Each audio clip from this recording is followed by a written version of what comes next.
nous avons le privilège d'avoir Christine Astria avec nous qui va nous parler de prospective. Alors, Christine, tu m'excuses, je suis en charge de te présenter. Alors, pour moi, c'est compliqué de présenter Christine parce que c'est une vieille amie. On se connaît depuis plus de 45 ans, c'est pour dire. On s'est connus sur les bancs de la fac.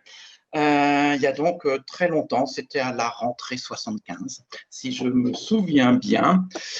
Christine est docteure en sciences économiques. C'est une spécialiste du marché du travail et des questions de métier, de compétences. Elle est tellement spécialiste qu'elle a même écrit des livres là-dessus. Donc, vous voyez, c'est une spécialiste et c'est une savante. Elle est passée par le commissariat au plan, elle y est restée longtemps.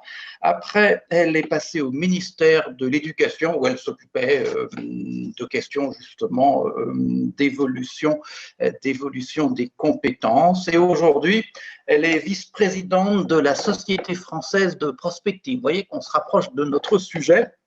Donc, en fait, Christine analyse son environnement comme une économiste qu'elle est. Et donc, ça veut dire quoi? Qu'on essaie de comprendre ce qui se passe, et puis une fois qu'on croit avoir compris, parce que dans nos sujets, on croit souvent plus qu'on est sûr, eh bien, elle essaie de projeter sur ce qui pourrait se passer demain. Et c'est là où on entre dans la question de la prospective, qui est une façon de prendre en compte le présent pour regarder l'avenir. Et c'est de ça dont Christine va nous parler. Alors, je voudrais quand même pas que, au travers de ces quelques mots, et puis même au travers de la présentation très académique qu'elle nous fera, qu'on la prenne uniquement pour une crâne d'œuf. Moi, je connais bien Christine, je peux vous dire qu'elle fait la cuisine très très bien. C'est toujours un plaisir de manger les plats qu'elle a préparés. Elle jardine très bien. Le jardin de la maison de Christine et de Martial. Martial, c'est le mari de Christine, que je salue. Je ne sais pas s'il est là, s'il écoute Christine. Il est là, non? Non, il est parti. Bon, tant pis pour lui. Et puis, les discussions avec Christine, c'est sans fin. Et ça, c'est absolument terrible. Voilà. Eh bien, Christine, c'est toi qui as la parole pour nous parler de la prospective et de l'application qu'on peut faire de la prospective. Voilà, c'est le théorique et l'application. À toi. Alors, est-ce que vous voyez mon écran là? Alors, attends, déjà, je vois toi. Écran partagé, mais voilà. Et du coup, il faut que je fasse comme tout à l'heure, j'aurais dû anticiper, c'est bien ma faute là. Pour revenir sur l'écran, voilà. Donc, on va y arriver, voilà. Est-ce que vous le voyez maintenant? Non. Pas encore. Pourtant, tout à l'heure, on l'a testé avec Thierry, ça marchait. Pourquoi ça ne marche plus? Voilà. C'est bon ou pas? Non. Non. À ce moment-là, il faudrait peut-être que Thierry prenne la main alors, parce qu'on va perdre du temps compte tenu… Ah là, ça y est, vous le voyez. Ouais, c'est bon. C'est bon. Voilà. Ok, donc, alors, j'ai cru comprendre que le temps était contraint, donc finalement, je vais peut-être avancer un peu plus rapidement ce que j'avais prévu de faire, parce que vous n'avez que quelques slides, mais je voulais les commenter d'une manière importante. Donc, on verra. Ce que je vous propose éventuellement, comme c'est un concept, une démarche aussi que je vais vous présenter, même si vous n'en avez pas l'habitude, vous pouvez peut-être demander des questions d'éclaircissement s'il y a des points de compréhension qui se posent au fil de l'exposé. Et par contre, comme je terminerai par un exercice de prospective pour illustrer un peu mon propos, je pense que ça serait intéressant d'avoir à la fin des échanges plutôt entre nous pour débattre un peu la vision que nous avons mis en évidence sur cet exercice de prospective et aussi donner votre point de vue parce que c'est un thème qui concerne tout le monde en ce moment. On est tous impactés par une crise sanitaire extrêmement particulière et du coup, ça devrait amener des échanges entre nous. Enfin, si vous êtes bien d'accord sur cette méthode, hein, bien sûr. Sinon, on peut passer autrement. Donc, rapidement, bon, j'ai intitulé ça « La prospective, de quoi s'agit-il » Donc, je suis, comme tu l'as dit, vice-présidente de la Société française de prospective. La Société française de prospective, c'est une association loi 1901 qui rassemble des prospectivistes, mais aussi des personnes qui ont le goût de l'avenir, qui s'intéressent au futur Et l'idée, c'est de pouvoir effectivement créer un espace d'échange et de dialogue sur un certain nombre de thématiques qu'on peut ouvrir pour lancer un exercice de prospective. Et l'idée aussi, c'était de pouvoir redonner un peu une place à la prospective, car vous le verrez au cours de mon exposé, si elle a eu une place importante, notamment parce qu'elle a été portée par l'État juste après la Deuxième Guerre mondiale et donc en période de reconstruction, elle s'est un peu étiolée au fil des années, mais on y reviendra. Donc voilà, c'était juste pour vous présenter cette société française de prospective. Donc ensuite, ah oui, alors du coup, voilà. Est-ce que vous voyez, parce que j'ai l'impression, comme il y a les écrans à droite, je ne sais pas si vous... Est-ce que vous pouvez vous mettre en diaporama? Ah, c'est en plus, il faut me donner. Alors, diaporama, à partir du début. Voilà. Alors, attendez. Non, alerte, sécurité, c'est bien. Voilà, ça va mieux Voilà. là? C'est bon. C'est bien. Ok, donc voilà. Alors, premier élément quand même de point de départ, c'est qu'en fait, de tout temps, l'homme s'est intéressé à l'avenir. Première photo d'illustration de ce que veut dire s'intéresser à l'avenir. Sur la photo de gauche, ben, c'est ce qu'on appelle la divination. La photo tout en haut, c'est la prophétie. L'utopie, c'est la photo à droite où vous avez un monde un peu imaginaire, où on se sent bien à y vivre. Et puis la dernière photo, c'est l'illustration de la science-fiction, des récits portés par les films de science-fiction. Donc, je voulais juste commencer par quelques définitions de la prospective. Et puis peut-être à la fin, bah, vous verrez, pour vous, en fonction de ces définitions qui sont portées par des prospectivistes reconnus, bah vous verrez quelle est pour vous la prospective à travers ces définitions. Donc, prospective, du verbe prospicere, c'est regarder devant soi, c'est regarder au loin, c'est regarder de tous les côtés et c'est avoir une étendue, une vue de plus en plus étendue. Alors, André Clément Descouffet, c'est un prospectiviste qui est plutôt spécialisé sur la prospective territoriale et qui, à l'époque du temps de la data, travaillait dans cette institution sur l'aménagement du territoire et comment repenser l'aménagement du territoire. Une anticipation pour éclairer l'action présente à la lumière des futurs possibles et souhaitables. C'est un propos de Philippe Durance, qui est enseignant au CNAM et qui détient la chaire de prospective, d'anticipation et de développement durable au CNAM. Et on peut dire que finalement, c'est cette institution qui porte l'enseignement de la prospective. Malheureusement, la prospective n'est pas enseignée en France, ou très peu. Il y a quelques universités qui le font, mais en tout cas, le CNAM forme à la prospective et délivre des masters de prospective. Une démarche qui vise d'une manière rationnelle, créative et holistique à se préparer aujourd'hui à demain. C'est Hélène, alors comme moi je ne vois plus là, il faut que je regarde comme ça parce que je n'ai pas. C'est Evelyn von Vrenbich qui est consultante, parce que c'est vrai que les consultants se sont emparés de plus en plus de ce monde de réflexion, d'anticipation, de vision, et qui propose des visions et des scénarios pour les entreprises qui ont envie de se lancer dans un exercice. Une discipline intellectuelle, c'est Michel Godet. Alors, Michel Godet, c'est un des pères fondateurs de la prospective en France et qui avait à l'époque la chaire au CNAM de stratégie et de prospective et qui, lui, est plutôt un spécialiste de la prospective industrielle et stratégique. Une intelligence partagée des temporalités. Alors, Jacques Tess est le vice-président de la Société française de prospective. Lui, c'est un spécialiste de la prospective de l'environnement et qui a beaucoup travaillé au ministère du Développement durable et de l'écologie. Thierry Gaudin, la construction d'un récit crédible sur l'avenir. Thierry Gaudin a été au Centre de prospective et d'études du ministère de la Recherche et a fondé la Fondation 2100. Donc, lui, c'est de la prospective séculaire. Et enfin, une dynamique de reprise en main par les personnes de leur propre destin, par une participation à la réflexion et l'action, sans lesquelles ils peuvent vivre et exercer leur talent. Alors, Jacques Ballan, c'était, malheureusement, il est décédé, un administrateur de la Société française de prospective et qui avait été à l'origine avec Gaston Berger, donc ça remonte à très, très, très loin, avait initié la réflexion prospective en France. Voilà. Donc, ensuite, il faut savoir que la prospective n'est ni une doctrine ni un système. C'est une approche du futur qui se veut rationnelle autant que possible, tournée vers l'action et qui considère que l'action et l'avenir n'est pas déterminé à l'avance, n'est pas un simple prolongement du passé, ni la conséquence d'un déterminisme historique. Et ça veut dire que, effectivement, c'est une prospective qui a le souci de anticiper l'évolution de la société pour aider à la prise de décision.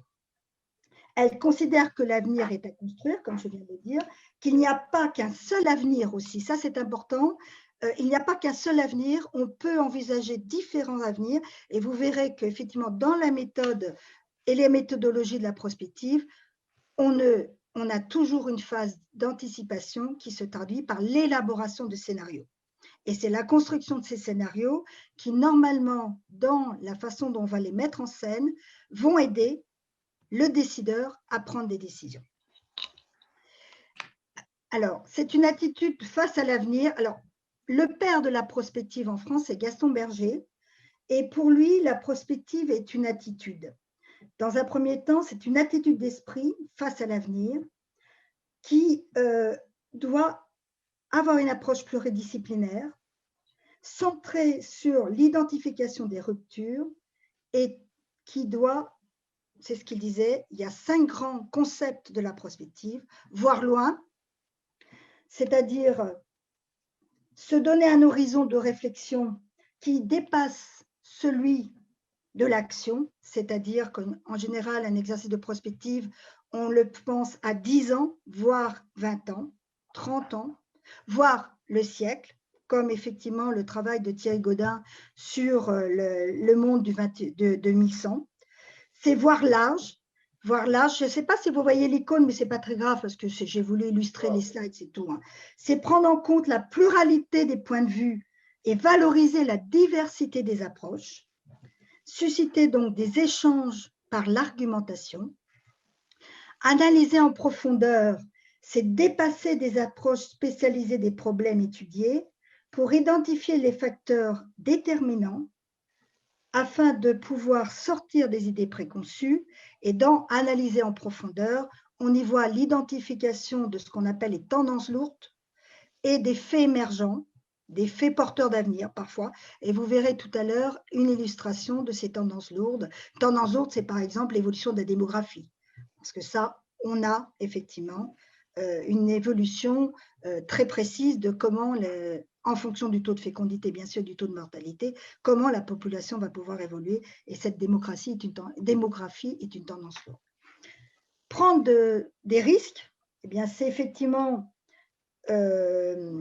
pouvoir sortir du cadre bien rassurant qu'on peut avoir dans nos réflexions et penser à l'homme, c'est de dire que l'avenir n'est pas seulement le produit du hasard, des déterminismes qui peuvent être sociaux, technologiques, économiques, sociétals, environnementaux, mais qui est toujours le résultat de la volonté des hommes et de leur action dans les organisations. Donc, il est vrai que dans l'approche de la prospective française, il y a toujours, et c'est vraiment une spécificité, il y a vraiment une pensée d'un rôle que l'homme peut avoir. Donc, on n'est pas dans une approche déterministe, contrairement à, il est vrai, la prospective qui s'est développée au même moment aux États-Unis, qui en plus s'est développée dans le monde de la défense et de l'armée, notamment portée par la Rand Corporation, et qui est une prospective plutôt quantitative, avec la volonté de mobiliser des modèles, de mettre en place des rencontres d'experts, mais qui n'a pas cette logique, comme on l'a vu tout à l'heure dans Voir large, du débat, de l'échange et de la discussion. La prospective est donc une vision du futur qui laisse une place importante au débat, c'est ce que je viens de dire. L'idée, c'est de refuser les déterminismes et de s'intéresser à tous les futurs possibles, pas simplement probables, mais aussi encourager des marges de manœuvre pour l'avenir, c'est-à-dire aussi qu'il faut pouvoir définir des chemins. C'est pour ça qu'on parle de futurs possibles ou de futurs souhaitables. les futurs possibles, l'appréhension des futurs possibles, c'est plutôt ce qu'on appelle la prospective exploratoire qui va la mettre en scène, alors que les futurs souhaitables, où effectivement l'homme est acteur de son changement et du changement qu'il a envie d'avoir, donc souhaitable, c'est ce qu'on appelle la prospective normative. Et ce qui est important, alors j'ai beaucoup parlé de Gaston Berger, parce qu'effectivement c'est le père qui a été à l'initiative de cette pensée et cette démarche de la prospective, mais il y a aussi Bertrand de Jouvenel, qui a ensuite monté Futurible International, et qui lui dit que la prospective est indissociable d'une mise en débat des hypothèses proposées, c'est-à-dire qu'effectivement, comme illustration, je voulais vous donner, alors je voulais prendre des exemples, je ne sais pas si j'aurai vraiment toujours le temps, mais c'est l'exemple par exemple des prospectives territoriales qui sont mises en place dans les territoires et notamment conduites par les régions et qui, elles, proposent un exercice de prospective partagé à la fois par les élus, des experts et aussi des citoyens, et qui donc vont mettre en place des groupes de travail donc qui vont être effectivement très divers et qui vont ensuite mettre en scène et en débat toutes les propositions de ces ateliers, de ces groupes de travail, et pour pouvoir effectivement le plus possible impliquer les citoyens à l'évolution même de leur territoire. Alors, on parle beaucoup de prospective territoriale comme prospective participative, alors qu'il est vrai que lorsqu'on est plutôt dans des exercices de prospective stratégique conduits par des entreprises, elle est plutôt quand même, c'est une prospective qui est souvent plutôt conduite par des experts et puis des représentants du monde académique. C'est une approche raisonnée du futur. Alors là, c'est important, ce n'est pas une science. Donc, elle n'a pas de statut scientifique. Et c'est bien pour ça que, parce que la connaissance certaine du futur n'existe pas, on projette des futurs, mais on ne sait pas exactement vers où on va aller. Donc, elle n'a jamais eu ce statut de reconnaissance d'une science académique, ce qui explique peut-être pourquoi, effectivement, en France, il n'y a pas d'enseignement à la prospective, ou très, très peu. Mais par contre, ça oblige de mettre en place une méthodologie extrêmement précise de façon à pouvoir réaliser les exercices de prospective. Donc, la démarche prospective, alors ça, c'est aussi trois caractéristiques qui sont très importantes. C'est une démarche pluridisciplinaire et systémique, c'est-à-dire qu'effectivement, on va essayer, comme dans une approche d'un système, d'identifier toutes les variables qui vont avoir un impact sur la thématique qu'on a identifiée ou la question qu'on peut se poser. Et surtout, on regarde les interactions entre finalement ces variables qui sont identifiées. Et je vais vous donner un exemple précis. Nous venons de terminer un exercice sur l'avenir du travail dans la Société française de prospective qui a fait l'objet d'un ouvrage qui s'appelle « Métamorphose du travail » qui a été publié en mars 2020, juste le jour du confinement, du premier confinement, malheureusement pour nous, chez Economica, et qui en fait est parti sur l'idée de dire les transitions que nous vivons aujourd'hui dans notre société, qu'elles soient écologiques, institutionnelles, numériques, vont avoir un impact très fort sur la place, l'aisance et l'exercice du travail. Et par rapport à ça, on a mis en évidence 5 plaques tectoniques. On a joué un peu sur cette approche des plaques qui vont se chevaucher ou qui vont interagir entre elles ou même parfois être en soubassement. Et on a regardé la plaque du trend, enfin ce qu'on appelle la technologie, l'évolution du progrès technique. On a regardé la plaque finance et économie. On a regardé la plaque organisation des entreprises. Et on a regardé la plaque société. Et en regardant ces 5 grandes plaques, on a mis l'homme au centre des réflexions et on a monté un exercice de prospective dont vous pouvez avoir une présentation sur notre site Société française de prospective. Et sinon, c'est un ouvrage qui est paru chez nous. Il faut que je chasse le… Donc, démarche pluridisciplinaire et systémique, démarche qui intègre le temps long passé et à venir. Comme je vous l'ai dit tout à l'heure, ce sont des exercices qui, normalement, oui. Oui, non, juste, il y a quelqu'un qui a dû laisser son micro ouvert, donc s'il pouvait le fermer, je pense Oui, que c'est le confort. c'était notre ami Frédéric, mais je me suis permis de couper son micro. Oui. La couper. Merci. Donc, démarche qui intègre le temps long, c'est-à-dire, comme je vous l'ai dit, on est sur 10, 20, 30 ans, voire à l'échelle du siècle. Ça, ce sont des grands principes de la démarche prospective.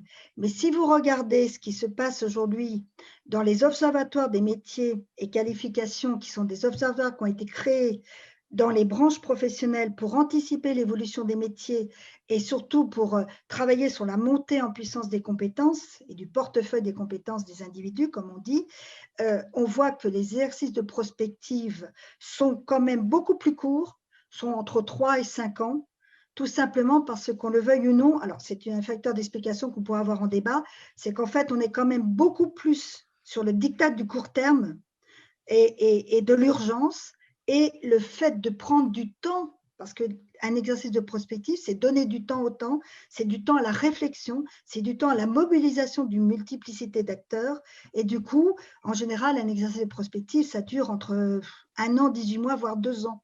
Donc, souvent, on raccourcit, enfin, il y a une tendance à vouloir absolument raccourcir ces temps d'exercice, peut-être au détriment quand même de la méthode, mais bon, je ne vais pas faire de débat là-dessus. Et intégrer les ruptures, donc les éléments de discontinuité qui peuvent apparaître. Alors, l'histoire de la prospective, elle est très, enfin en France, mais aussi aux États-Unis, elle est quand même très courte. C'est une petite 60aine d'années.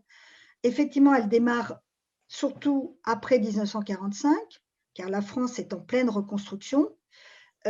On est aussi dans une approche d'État-nation qui a besoin de se projeter par rapport à l'avenir et qui met en place des grands plans. Donc, il est créé une institution qui s'appelle le Commissariat général du plan et qui doit effectivement pouvoir mettre en évidence des grandes orientations sur 5 ans sur l'ensemble des facteurs qui vont permettre à la société de se reconstruire. Et dans le cadre de ces démarches de planification, est créé au sein du Commissariat général du plan des équipes de réflexion prospective, car il fallait un besoin aussi d'anticipation, et qui vont donc mettre en place des exercices de prospective. Donc, l'origine de la prospective française, elle émane de l'État. Et bien sûr d'intellectuels comme Gaston Berger, Jean Fourastier ou, comme j'ai dit, Bertrand de Jouvenel, qui vont porter cette prospective. Mais elle est bien sûr bien reconnue par les institutions, mais progressivement, elle va s'essaimer dans le monde des acteurs économiques et elle va prendre place. Et vous avez, je n'ai pas le temps parce que le temps est extrêmement court, vous avez une multitude d'exercices extrêmement intéressants portés par, alors c'est vrai que c'était essentiellement porté par des grandes entreprises, et en fait, où ce monde institutionnel et le monde des acteurs économiques se rencontraient, discutaient. Ça, c'est intéressant par rapport à l'histoire. Si on regarde un peu aujourd'hui, on n'est pas du tout dans la même logique. Du tout. Voilà. Donc, c'est une histoire d'une prospective très courte. Et je voulais alors, à ce stade-là, si vous avez besoin peut-être de réagir sur ce qui a été dit, et je m'en excuse auprès de vous parce que c'est quand même un peu rapide, vous pouvez le faire. Sinon, on peut avoir une illustration de ce que c'est que cet exercice de prospective, un exercice de prospective qui est le récent, puisque nous venons à peine de le terminer, et qui porte sur une prospective, un exercice prospectif sur la crise du Covid, enfin, sur la post-pandémie. Vous voulez que je continue? Je ne sais même pas. Ah oui, il est déjà 8h30. Oh là. Je continue alors, si je comprends bien. Donc, on a décidé à la Société française de prospective de se lancer dans un exercice sur la post-pandémie. Et l'idée qu'on a eue cette fois-ci, sachant que c'est un exercice particulier, parce qu'on est dans une démarche prospective alors qu'on est encore dans la crise et qu'on est loin de l'avoir terminée. Et du coup, nous avons plutôt focalisé notre exercice sur 2 grandes phases Et la troisième, on l'a un petit peu mise en suspens, je vais vous expliquer pourquoi. La première phase, c'est ce qu'on appelle la phase de compréhension, c'est le diagnostic qu'il faut mettre en place. Ça, c'est toujours la première étape d'une démarche prospective. Pour cela, on est parti du principe que ce choc de la pandémie et ses conséquences était un défi extrêmement important pour la prospective et que pour cela, il fallait pouvoir discerner les traces, c'est-à-dire les traits qui allaient rester et qui allaient notamment rester, mais on peut dire qu'une tendance lourde, elle impacte l'avenir, mais là, d'une manière extrêmement brutale parce qu'elle allait amener des changements sur l'ensemble de l'humanité. Donc, on a identifié des traces, c'était la première phase. La deuxième phase ensuite, ça a été d'élaborer des scénarios, d'accord, pour essayer de voir le champ des possibles. Et normalement, la troisième phase, c'est ce qu'on appelle la phase préconisation, c'est-à-dire la phase proposée, et c'est dans cette phase-là qu'on aide à la décision. Or, aujourd'hui, on ne pouvait pas se permettre d'aller dans cette dernière phase, et donc du coup, on a simplement fait une phase de conclusion en essayant de tirer les grands enseignements et qui seront introduits dans un grand colloque au printemps, en mars, le 22 mars, et qu'on fera en lien avec Futurible, et où on présentera nos exercices et on les fera discuter en terminant par une session de réflexion sur anticipation, action.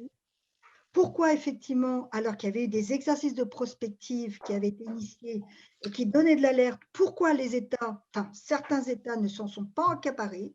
Et de l'autre côté, c'est une interrogation sur l'appréhension des risques majeurs, comment une société peut anticiper des risques majeurs et surtout être capable d'y faire front. Donc c'est un peu la démarche en tout cas que nous avons choisie pour cet exercice. Donc du coup, je vais aller très vite. Première phase du diagnostic. Nous avons recensé nos traces, comme je vous l'ai dit, dans diverses catégories, anthropologiques, économiques, sociales, politiques et géopolitiques. Et du coup, on en arrive à… Alors, je n'ai pas le temps de développer, donc je vais… Ah oui, mais je les ai mis? Si. Voilà. Les traces, elles sont identifiées par rapport à ces grands angles. D'un point de vue idéologique, ce qui nous a paru extrêmement important, c'est la ressurgence brutale de la mort dans les esprits de la société. Jusqu'à présent, on avait un peu oublié la mort parce que dans les sociétés occidentales, ce qui marque le XXe siècle, c'est les deux grandes guerres mondiales. Mais ces deux grandes guerres mondiales, bon, elles sont derrière nous. On n'avait pas cette prégnance de la mort et ça, c'est quelque chose de très important et qui a un impact anthropologique très fort. Deuxième élément idéologique très important aussi, c'est le sentiment de la vulnérabilité de l'humanité.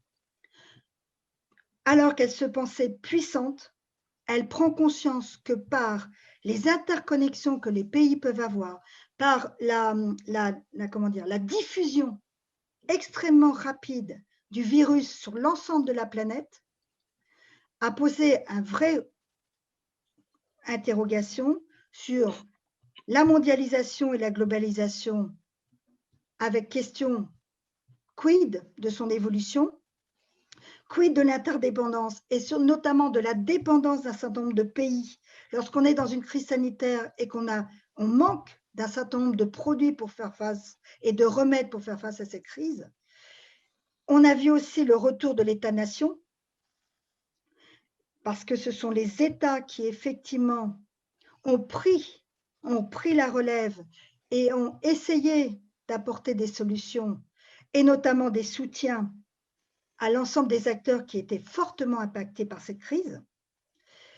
C'est aussi la remise en cause aussi des délocalisations des activités et c'est ensuite l'effet extrêmement interpellant d'une décision qui, en raison d'une crise sanitaire et de mettre en avant la valeur santé, a arrêté l'ensemble de la planète pour effectivement, en confinant sa population, pour faire face à ce virus, enfin à cette crise, et de l'autre côté, parce qu'elle était démunie complètement parce qu'elle n'avait pas de remède, de traitement, de vaccin.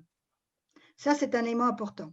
Deuxième élément, mais c'est vrai que je reste peut-être un peu trop sur le premier, c'est aussi quand même la prise de conscience qu'il faut relancer les investissements dans la recherche. Il faut aussi essayer de faire en sorte de privilégier la solidarité et la coopération entre les chercheurs, ce qui s'est fait au niveau des labos. Ensuite, on passe à une autre phase, dans la phase de production du vaccin, mais on en parlera peut-être entre nous. Du point de vue économie, c'est qu'on fait face à une récession la plus forte depuis la crise de 1929, et ça n'a rien à voir avec la crise de 2008. On a bien sûr, comme toute crise, en tout cas, on est confronté à une montée. Alors, excusez-moi, petite parenthèse, ces réflexions sont à la fois conduites d'un point de vue global, et ensuite, il y a une focale sur la France. Donc là, quand je dis forte montée du chômage, c'est au niveau, si vous regardez les travaux de l'OCDE ou ceux de la Banque mondiale, vous verrez qu'effectivement, il y a une forte montée du chômage, aussi parce que l'économie informelle s'est arrêtée du jour au lendemain. Enfin, chômage et aussi et abandon de l'économie informelle, d'où basculement dans la grande pauvreté. On est aussi dans un système, comme j'ai dit tout à l'heure, où les pouvoirs publics, enfin l'État est intervenu, donc en mettant une manne financière énorme qui introduit l'interrogation sur les dettes, l'avenir de la dette, quid de la dette et du remboursement. Et puis, on a aussi une économie qui a, ou du moins dans une approche méso-économique, on a des secteurs industriels qui ont été extrêmement impactés. Alors, bien sûr, aéronautique, industrie automobile, mais aussi l'industrie du tourisme, enfin le tourisme, le secteur du tourisme, qui pour nous est quand même un secteur extrêmement important en France, la filière hôtel, café, restaurant, et donc du coup, qui entraîne effectivement des interrogations sur la possibilité de ces entreprises et ces filières à repartir d'une certaine manière. Et puis, on a vu aussi l'évolution des modèles de consommation, notamment avec une volonté, alors sûrement parce qu'il y a une contrainte au niveau de l'accès aux produits, retour plutôt sur de l'économie de proximité, etc. Pour la société, alors je ne vais pas me redire, prise de conscience de la vulnérabilité, je vous l'ai dit tout à l'heure, creusement des inégalités, distanciation et défiance vis-à-vis de l'autre, à tel point que, effectivement, cette distanciation sociale qui a été imposée, notamment pour faire face à cette crise sanitaire, on peut se demander si demain, on restera dans des comportements de distanciation et en développant même de l'échange virtuel, plutôt que de l'échange, effectivement, entre individus.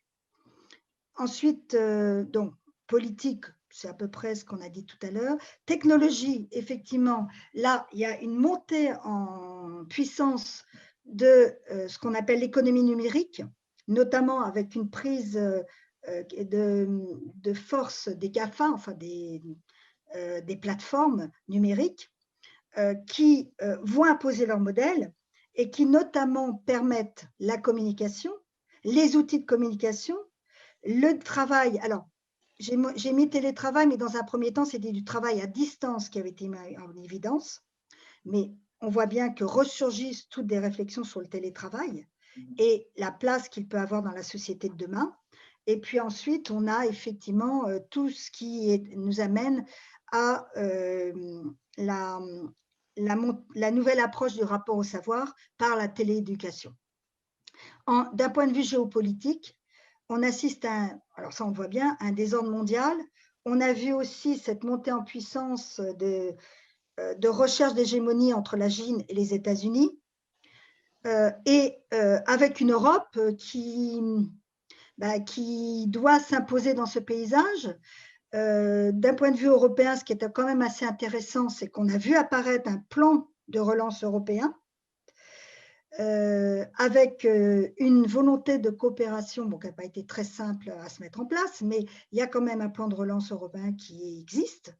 Et il y a aussi une volonté de quand même essayer de retrouver une place dans cet écosystème qui n'est pas simple. Et puis enfin, au niveau de l'environnement, ben, c'est la prise de conscience des dégâts causés par les zoonoses, alors ces fameuses maladies apportées par transmises par les animaux, hein. Et puis avec l'idée aussi d'une prise de conscience de la montée de la transition écologique, du dérèglement climatique, de la perte de la biodiversité.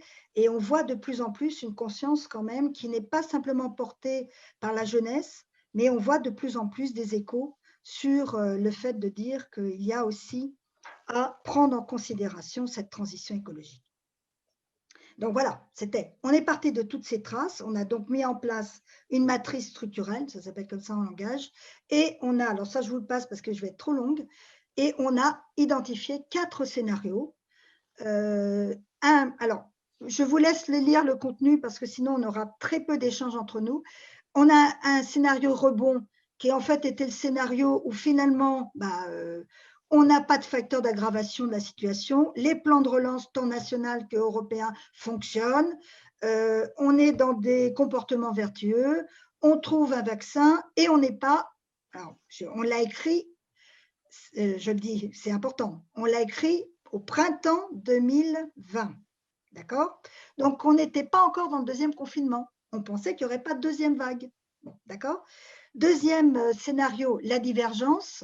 C'est-à-dire qu'en fait, on est dans un processus darwinien où on a une montée des inégalités. Il y a ceux qui s'en sortent dans la société et ceux qui finalement ont du mal et qui auront de plus en plus de mal à s'en sortir.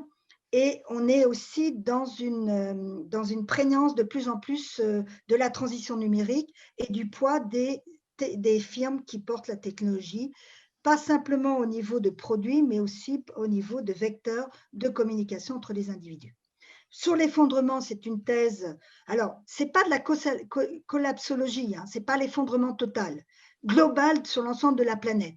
Mais il y a des facteurs d'aggravation dans tout le champ de l'économie, du social, du géopolitique, de l'environnement, et qui impactent l'ensemble de la planète, mais à différents niveaux d'échelle, pour aller très vite. Et la bifurcation, c'est un scénario où finalement, on est quand même dans une prise de conscience qu'il faut agir, qu'il va falloir finalement prendre des solutions, prendre des décisions pour passer à un autre modèle de développement, et en privilégiant plutôt la coopération, mais aussi des nouvelles formes de coopération internationale, qui envisagent par exemple que ce qu'on appelle les grandes organisations internationales se repensent, refonctionnent à ce propos. Vous avez bien vu que pendant la crise, elles ont été extrêmement déstabilisées et qu'elles n'ont pas réussi réellement à intervenir.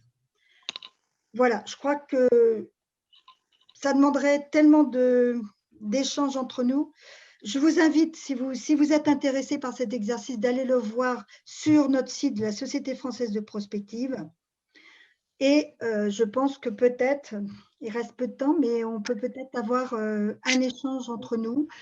C'est vrai que c'est un peu rapide, mais bon, si ça suscite l'intérêt, c'est déjà bien. Est-ce qu'il y a d'autres questions? J'aimerais bien poser une question de Philippe, oui. Sur l'exercice de prospective que vous nous avez expliqué suite au Covid. Est-ce que les 4 scénarios qui se dégagent sont assortis de taux de probabilité de survenance, ou est-ce que c'est des chances égales, ou est-ce que c'est intégré dans la démarche, la notion de probabilité ou pas? Alors, probabilité, non. On peut pas vraiment, non, on peut pas parler de probabilité parce que on est, contrairement à la prévision, on n'est pas sur des modèles extrêmement quantifiables. Par contre, ce qu'on a essayé de faire, c'est que on a regardé la faisabilité quand même, ou la probabilité que ces scénarios prennent place.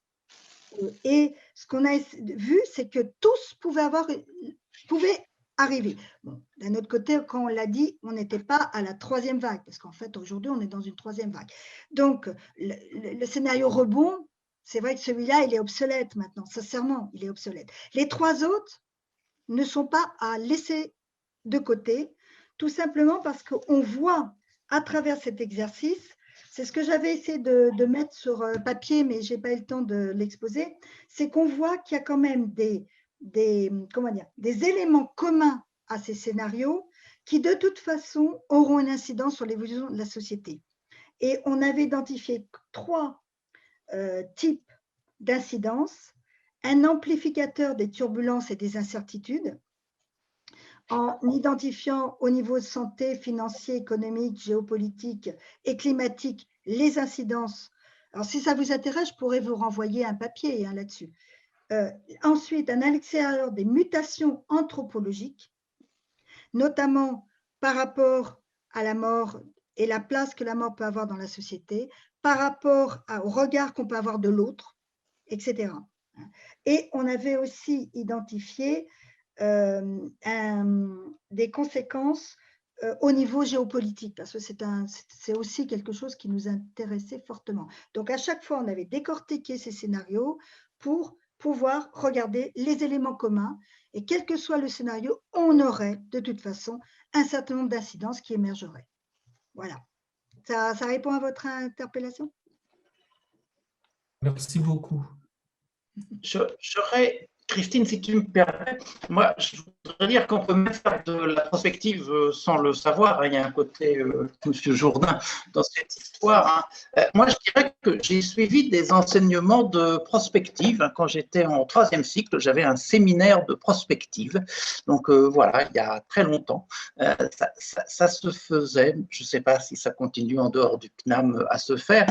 Non, mon propos, c'est que, en fait, bon, moi, je gère encore un peu un comité d'investissement dans une société de gestion, mais en fait, alors, on ne parle pas de prospective, mais comme on a des vues à 3 mois, 12 mois et 5 ans, alors, une vue à 3 mois tous les mois, une vue à 12 mois 2 fois par an, une vue à 5 ans 1 fois par an, mais on est dans un jeu de scénarios. On dit il y a un scénario central avec une histoire économique, blablabla, une histoire politique, géopolitique, blablabla, des histoires de politique économique, blablabla, avec quelle implication sur les marchés de capitaux, pareil, blablabla.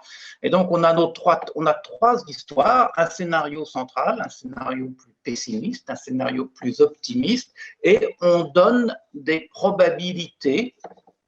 Alors, on peut les qualifier de indicatifs, de qualitatifs, parce que c'est du subjectif qui pousse à aller dans ce sens, mais on a bien différents éléments qui participent d'une histoire et on oppose une histoire centrale à des histoires alternatives. Donc finalement, bon, la démarche est toute simple et elle ne met pas un temps fou à se faire.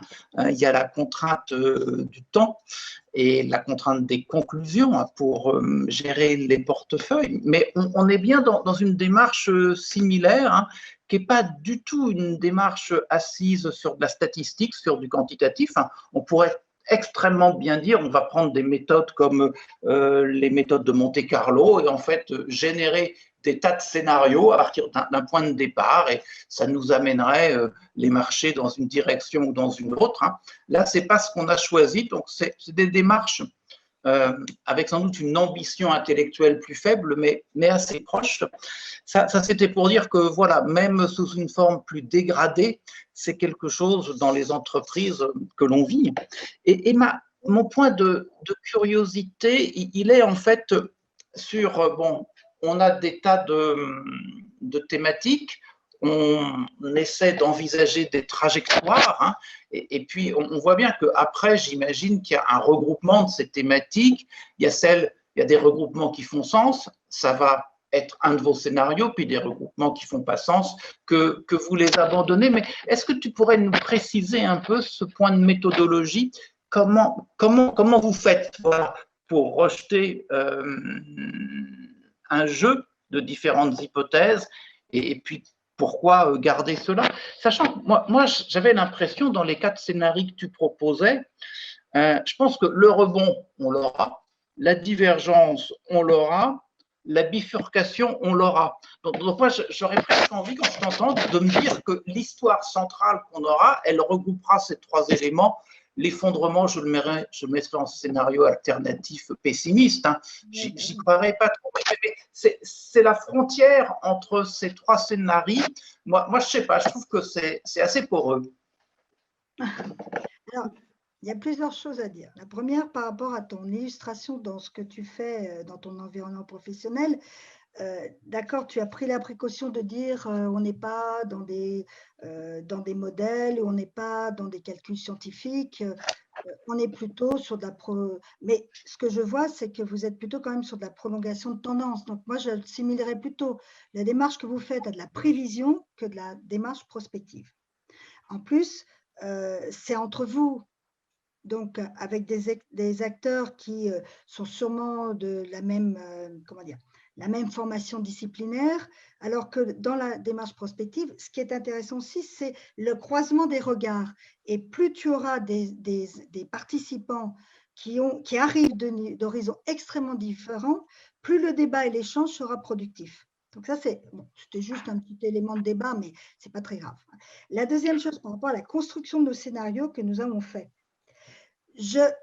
nous, si tu veux, on a essayé quand même de regarder un peu quelles étaient les variables ou la mobilisation des indicateurs qu'on a mis dans chaque scénario pour voir quels étaient les éléments communs pour essayer de construire une trajectoire d'une société qui est quand même en très grande transformation aujourd'hui. Et là, je pense que la crise sanitaire, pour ceux qui ne l'avaient pas encore pris conscience, maintenant, c'est une évidence. Donc ça, c'est une première chose. Mais ce qui est important, c'est de voir qu'après, dans la façon dont les scénarios sont présentés, le décideur, lui, prendra celui qui l'intéresse le plus. Donc, il n'y a pas de… Nous, en tant que prospectivistes, on n'a pas le droit de mobiliser, de mettre en avant un scénario par rapport à un autre. On ne peut pas mettre en avant notre approche ou notre sensibilité. Ça, c'est très important quand on est dans cet exercice. Par contre, ce qui est important aussi, c'est on peut, comme tu viens de le faire, se dire après tout, je vais faire mon marché. Il y en a, moi j'ai vu des exercices où c'est ce qui s'est passé. Je prends dans tel, parce que ça m'intéresse, je prends dans l'autre, voilà, tu vois. Donc, on peut aussi, dans chaque scénario proposé, faire son propre marché et se construire son propre modèle. Maintenant, quand tu dis que l'effondrement, tu n'y crois pas, peut-être dans les économies occidentales, et encore, dans certaines zones du monde, je ne suis pas persuadée qu'on n'arrivera pas à un effondrement. Quand tu vois la situation aujourd'hui des pays en Amérique latine, dans certains pays en Amérique latine, je ne sais pas si finalement on n'est pas dans… Donc c'est un scénario qu'on n'a pas voulu écarter, mais on n'est pas dans la logique des collapsologues qui, eux, disent ça y est, c'est l'effondrement complet. Et la société, il va falloir bouger, sinon on n'aura plus rien devant nous. Nous, on pense qu'il peut y avoir des effondrements dans un certain coin de la planète par rapport à d'autres, ou dans des secteurs par rapport à d'autres. Ok, merci Christine. Y a-t-il d'autres questions pour Christine? Oui, bonsoir. Si je peux, Oui, ouais. allez-y. Juste une question, est-ce qu'il n'y a pas un paradoxe dans les constats que vous avez, enfin dans les hypothèses que vous avez, entre le fait qu'on soit vers le retour au national, la négation de la mondialisation, et de voir que, à l'inverse, les portes de sortie, elles nécessitent des solutions collectives, voire mondiales, ne serait-ce que pour tout l'aspect environnement, climat, et donc des éléments qui nécessiteront une forte coopération. Et est-ce qu'on n'est pas un peu dans le paradoxe et la contradiction quand on est sur ces deux plans-là? On peut effectivement le présenter de cette manière. Je pense, enfin, je ne sais pas, c'est une lecture, c'est une interprétation, on peut en avoir d'autres. Je crois que face à l'urgence d'apporter des solutions à cette crise, et sachant que la plupart des États étaient quand même désemparés par rapport à… Ils ne savaient pas, ils n'avaient pas vu venir et ils ne savaient pas comment finalement faire face à cette crise. Donc, le fait que l'État revienne sur la scène, parce que c'est vraiment ce qui s'est passé, si vous regardez partout, l'État a repris a repris effectivement force de décision. Je ne suis pas sûre qu'il soit force de stratégie, mais au moins, il est intervenu, il a apporté un certain nombre, une manne effectivement pour aider et apporter des solutions à leurs concitoyens. Mais de l'autre côté, il est vrai que face aux grands enjeux aujourd'hui de la société, du devenir de l'humanité, et on devrait donc, vous avez tout à fait raison, on devrait être dans la coopération au niveau international. On devrait effectivement aller dans le même sens si on veut effectivement apporter une solution positive à l'évolution de la société. Mais ce qui se passe, c'est que la coopération internationale ne fonctionnait plus. On était quand même aussi dans des logiques d'exacerbation de tensions d'un point de vue géopolitique très forte, notamment du côté des États-Unis, en face la Chine, sachant que la Chine aussi est dans une stratégie de volonté de prendre la place et être la première place mondiale. Et il faut voir aussi qu'elle a réussi, c'est quand même extraordinaire, elle a réussi à apporter un soutien aux pays occidentaux qui avaient été, impactés par cette crise. Donc, elle les a mis encore plus en dépendance. Et de l'autre côté, c'était quand même un État, bon, c'est pas le seul, qui a trouvé par un système très, rigide d'intervention pour lutter contre la crise et qui est quand même un des rares pays qui aura une croissance, une croissance et une relance économique, alors que les autres sont plutôt… non, si, Hervé, ne me dis pas non. Ah non, je ne dis rien là-dessus. C'était la question de l'État en Chine. Moi, j'aurais dit, la Chine est une nation, ça c'est vrai. Il y a un parti à sa tête, c'est vrai. C'est la notion d'État, c'est un parti État, peut-être, mais je n'aurais pas employé le mot État. C'est pour ça que je tiquais. Par rapport à ça, j'ai écouté ce matin le directeur de l'IFRI, qui était interviewé aussi sur son analyse sur les relations internationales, et qui a posé une question aux journalistes, a renvoyé une question aux journalistes que je vous livre, qui était de dire, les pays occidentaux, effectivement, parce qu'ils ont fait du stop and go, parce qu'ils n'ont pas su vraiment trouver les solutions, et parce qu'ils avancent en marchant, il y a un retour de sentiment qui est finalement faiblesse, et on introduit de la méfiance et du doute par rapport à la capacité de résoudre la crise. Bon, ça. De l'autre côté, on a des pays comme la Chine, effectivement, qui, eux, par un système aussi, en utilisant les technologies comme vecteurs technologiques et en traçant sa population, a réussi à s'en sortir. Et il répondait, mais faut-il finalement accepter la faiblesse, mais préserver l'existence de trois pouvoirs qui sont l'exécutif, le parlementaire, le judiciaire et la démocratie, ou faut-il finalement se dire « Ah, ces pays s'en sortent », mais avec un système, comme tu viens de le dire, extrêmement rigide, où finalement personne n'a la possibilité de s'exprimer. J'ai trouvé que c'était une belle interpellation et interrogation sur la façon dont on pouvait réagir par rapport c'est quand même une crise qui nous interpelle tous. Et c'est vrai que moi, en tant que prospectiviste, je me pose la question de l'importance de l'anticipation, mais comment cette anticipation peut aider à la prise de décision, parce que le problème, c'est que pour l'instant, il y a une grande difficulté, il y a un cap là qui est difficile à passer. Alors, je ne sais pas si j'ai totalement répondu à votre interpellation. C'était clair. Oui. Oui, je voudrais poser une question non pas sur les scénarios, mais sur le passé proche. Vous nous avez dit les dirigeants n'ont rien vu venir. Et pourtant, pendant votre exposé, vous nous avez dit, en définissant ce que c'était que la prospective, et quelle était sa mission, vous nous avez dit les grands risques, on les avait vus, on avait lancé les alertes. Enfin, le risque pandémique, ça fait un bout de temps qu'on en parle. Le risque climatique, ça commence à venir, mais on nous en parle aussi et vos services, enfin les gens comme vous, les prospectivistes, en parlent depuis un moment. Et pourtant, les dirigeants n'ont rien vu venir et pourtant, les dirigeants de la santé en France n'étaient pas du tout prêts.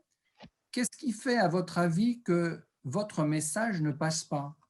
Qu'est-ce qu'il y a qui c'est conçu, il faut que ça puisse passer puisqu'on a vu que c'était une catastrophe, puisque vous l'avez annoncé, qu'on n'a pas écouté, qu'on n'a pas préparé. Qu'est-ce qu'il faudrait refaire? Qu'est-ce qui manque dans nos structures pour que ces messages-là puissent passer? Les lanceurs d'alerte, on les voit dans d'autres systèmes, pour d'autres problèmes. Qu'est-ce qui fait que vos messages d'alerte, qui sont pourtant extrêmement graves, pourquoi ça ne passe pas, à votre avis? Alors, c'est une excellente question parce que ça fait partie des interpellations qu'on voudra faire dans notre session du printemps de la prospective qui aura lieu, je vous l'ai dit, le 22 mars. Donc, c'est bien, c'est une question qu'on se pose. Alors, c'est un peu facile de dire, ben voilà, c'est une question, elle est ouverte et les réponses, il faut les trouver. Simplement, donc, je vais juste faire un petit détournement. Tout à l'heure, quand vous êtes intervenu, vous avez parlé de passé. Je me suis dit, oui, ça c'est intéressant parce qu'il n'y a pas d'exercice de prospective si on ne fait pas ce qu'on appelle de la rétrospective. C'est-à-dire qu'en fait, il y a 3 temps dans l'exercice qui sont à conduire ensemble. Le passé, le présent et l'avenir. Et donc, si on ne comprend pas ce qui s'est passé dans les événements antérieurs, non seulement on ne sera pas capable de se projeter, mais on ne comprendra pas non plus la situation dans laquelle on est à l'instant T. Donc ça, ces 3 temps sont comment dire, interpénétrés et il faut vraiment les avoir toujours à l'esprit. Maintenant, par rapport à votre question, ce que je dirais, alors, parce que je suis assez frappée de voir que maintenant les pays africains nous demandent des exercices de prospective et ils vont plutôt vers la prospective française que la prospective américaine. C'est-à-dire qu'ils préfèrent une approche, ce que disait Gaston Berger, humaniste, où on est plutôt dans des études qualitatives que quantitatives, la mobilisation de modèles ou de grands modèles comme Delphi, qui est pratiqué aux États-Unis. Donc, c'est de dire qu'il y a peut-être, comment dire, une préparation, alors je vais dire ça comme ça, vous le prenez comme sans heurter. Il y a une préparation des esprits et de la sensibilisation à la proclamation de l'avenir. Et donc là, par rapport à ça, le rôle de l'éducation est fondamental. Il est important aussi dans la construction des savoirs et des apprentissages de pouvoir aussi être capable de développer son imaginaire, développer cette possibilité de se projeter. Et là, c'est vrai que dans l'éducation telle qu'on la conçoit, en tout cas en France, on n'est pas dans cette logique-là. On est plutôt dans un modèle de reproduction. Donc ça peut être un élément, mais ce n'est pas le seul. Ça peut être un élément. C'est bien pour ça qu'en ce moment, dans la Société française de prospective, on essaie de pouvoir faire en sorte que la prospective, sans que ça soit une discipline, parce qu'on veut pas une science, on ne veut surtout pas l'ériger en science, mais au moins ait une place dans les universités et que les enseignants puissent s'en emparer. Voilà. Donc ça, c'était un premier élément de réflexion. Le deuxième élément de réflexion, c'est aussi de se dire, je l'ai dit un petit peu tout à l'heure, on est quand même dans une politique du diktat du court terme, de l'urgence, de la réactivité. On est dans des mondes comme cela aujourd'hui. Et à tel point que finalement, on n'a plus toujours le temps de réfléchir, de prendre du temps en importance, et surtout avec les technologies. Parce que maintenant, on reçoit un mail et il faut toujours y réfléchir. Et vous devez être, comme moi, je l'ai été dans mon monde universitaire, enfin, de fonction publique, le cabinet du ministre me disait « TTU, vous devez répondre dans l'heure ». Ben non, ce n'est pas possible. Parfois, il y a des sujets qui sont tellement importants, il faut prendre le temps de la réflexion avant de proposer quelque chose. Vous voyez ce que je veux dire?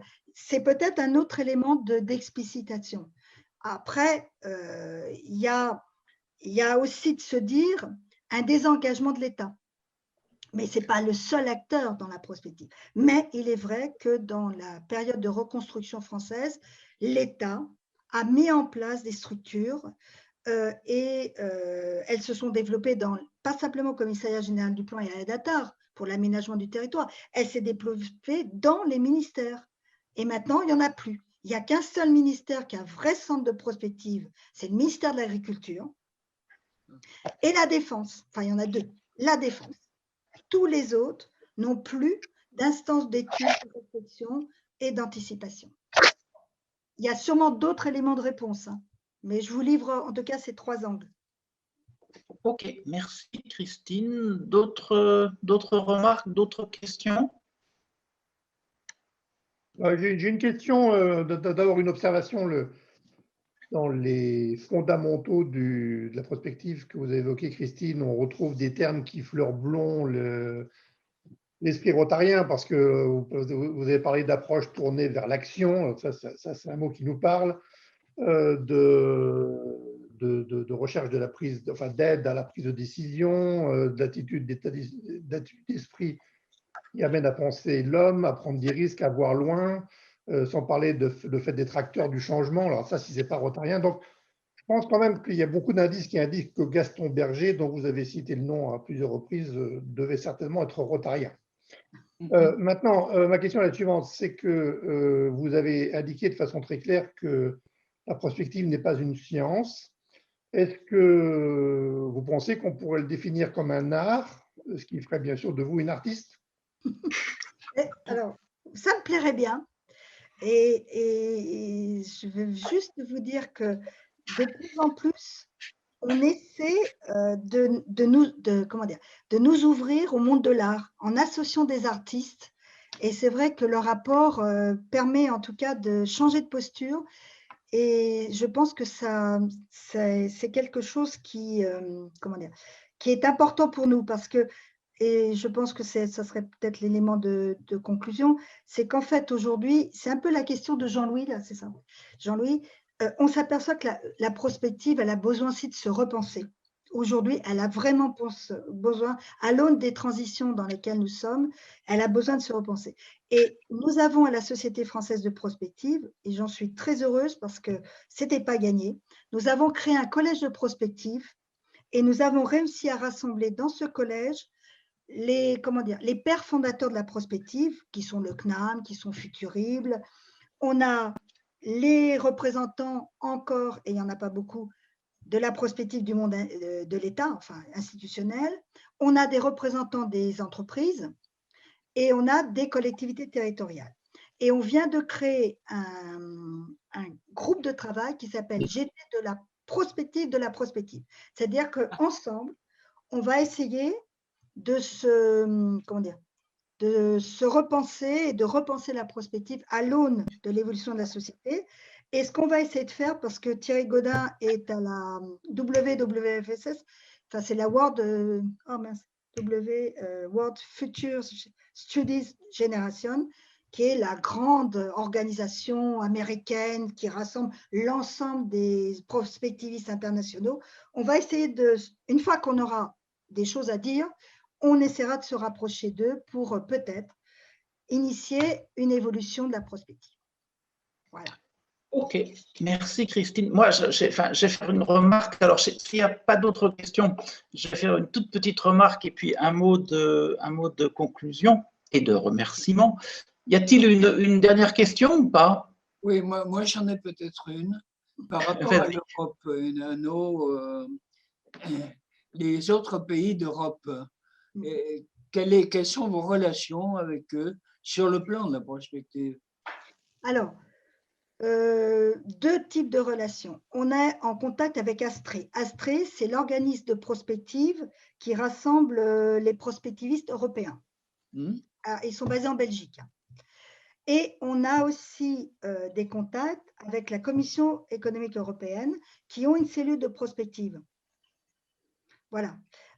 Ensuite, notamment quand on s'est lancé dans notre exercice post-Covid, on va dire ça comme ça, on s'est amusé. Non, c'est pas on s'est amusé. On a essayé de regarder tous les exercices de prospective qui existaient dans le monde au niveau, qui existaient et qui étaient portés par des institutions. Eh bien, on a trouvé un exercice aussi des Finlandais. Donc, alors moi, c'est là que j'ai découvert, par contre, que la Finlande a créé une structure de prospective rattachée, mais directement au Premier ministre.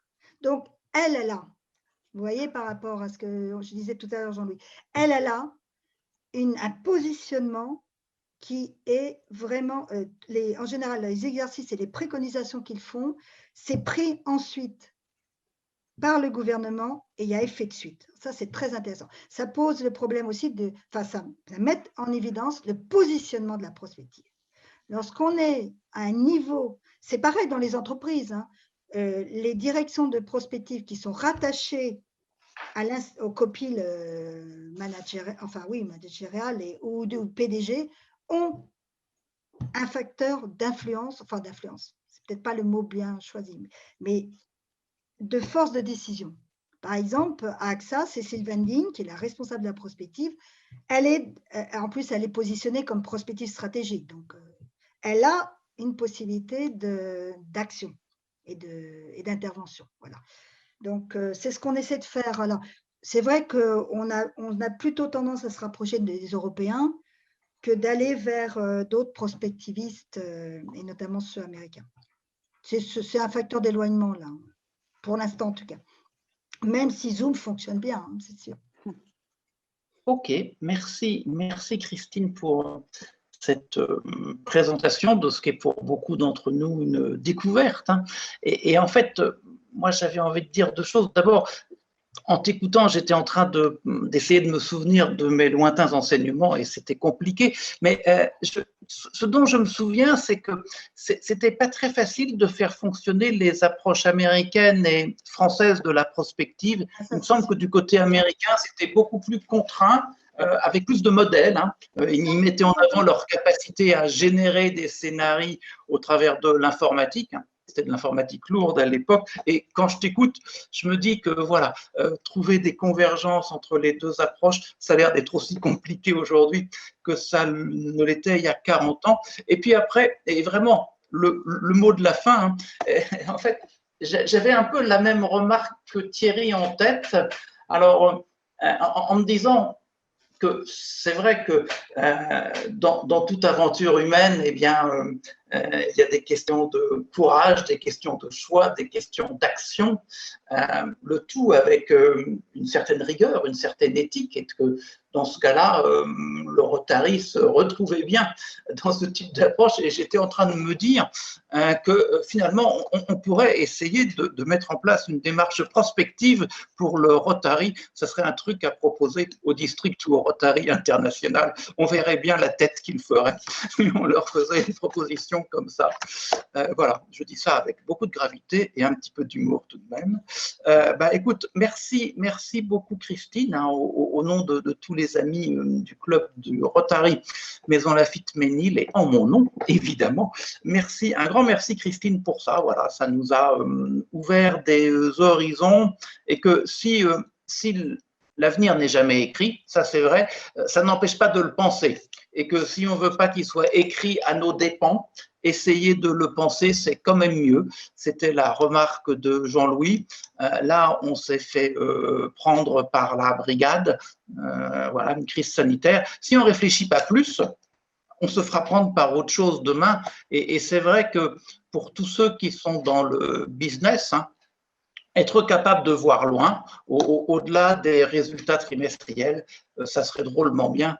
Et si on était dans le monde politique, on dirait être capable de voir au-delà des prochaines élections. Ça serait drôlement bien aussi. Donc voilà, tu as un bâton de pèlerin, eh ben, il ne faut pas que tu le perdes parce que je crois que dans ce monde qui est compliqué, être capable de voir plus loin, être capable de dessiner différents chemins, parce qu'il y a ce qu'on appelait du temps de la data, hein, les scénarios de l'inacceptable. Voilà, le scénario de l'effondrement, par exemple, c'est un scénario d'inacceptable, il faut tout faire pour l'éviter. Et donc, voilà, je pense que porter ce sac, c'est compliqué, mais voilà, plus c'est compliqué, plus on a besoin de se donner des projections, et voilà, et la prospective y aide. Donc, un grand merci pour ça. On passe à nos questions diverses. Je vous abandonne, d'accord? Ok, merci. Salut, merci beaucoup. On aurait dû inviter François Bayrou. Écoute, si quelqu'un d'entre nous a